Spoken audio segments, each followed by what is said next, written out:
Hey folks, good afternoon. This is Clay with Clay's AC and Auto Repair in Clay Motion here in Grand Rapids, Michigan, and this is the Clay Way. If this video is helpful, please consider subscribing, clicking the notifications right down below, sharing my videos, sending me your nice comments, and giving me the big old thumbs up if you like. At the very least, just turn the volume down on your computer or your phone and let my videos play through when you find what you're looking for. Remember, if anyone else can do it, you can do it too. So today we're working on a 2010 Nissan Altima. We're going to put in an axle on the passenger side, or the driver's side front, so your front left axle. We've obviously lifted the vehicle up, removed the wheel. That if you're planning on changing one of these axles, I'm assuming you can lift the vehicle up and take the wheel off. Started by removing the two caliper bolts to remove the caliper. So they were two 14mm bolts. Took them out. Now Jeff's going to get in there and remove two 22mm bolts that hold on the caliper bracket. So we're going to tap on the rotor just a little bit to pop that thing off of there. Try not to hit the wheel stud and knock it through. Not a big deal. We'll just pull that back out. At least it's not broken.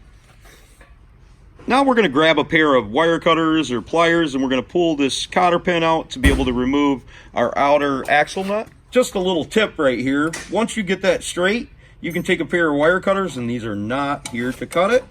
And you can put it on an angle, crimp it, pull it, and then that bites into the metal, and you can still save your cotter pin if you're going to reuse it.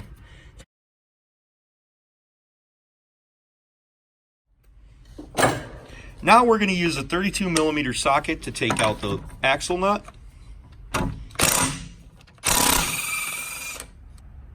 Then with the palm of our hand, we can push the axle out. If we're not able to do that, we'll just take some penetrant, put it on there, give it a little tap with the hammer. Now we're going to go ahead and remove the two lower strut bolts. The bolts on the top of here are 21mm. These two 21mm bolts usually hold themselves, but if they don't, just grab a wrench and hold them with that while you loosen up the nut.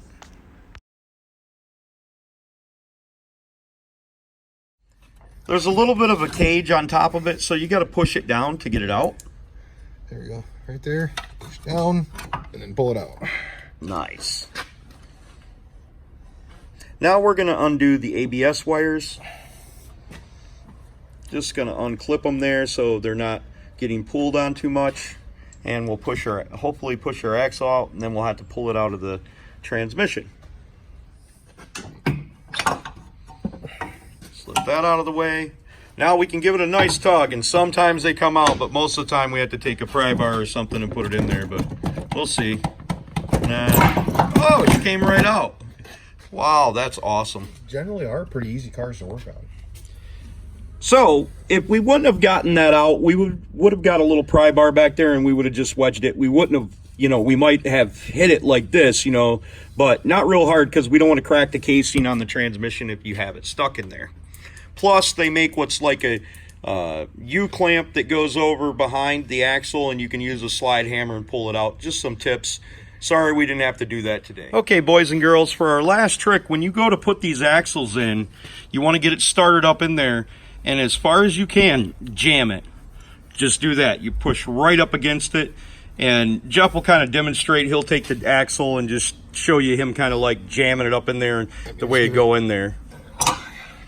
Once you get it all lined up in there, you just kind of hold it and like that, and it'll pop in place. And it'll click, and you'll know it when it clicks in there. And I'm going to show you the distance real quick while Jeff's still putting that back together, what we're looking at. So when you go to install yours, you know what the distance is supposed to be when it's setting in there. So that looks pretty good. Man, that was awesome. Pretty simple, straightforward axle. One of the better ones to change if you're going to do one. Hopefully the video was helpful for you guys, and hopefully you guys will consider subscribing. Remember, don't always replace it. Try to repair it first. God bless. Have a great day.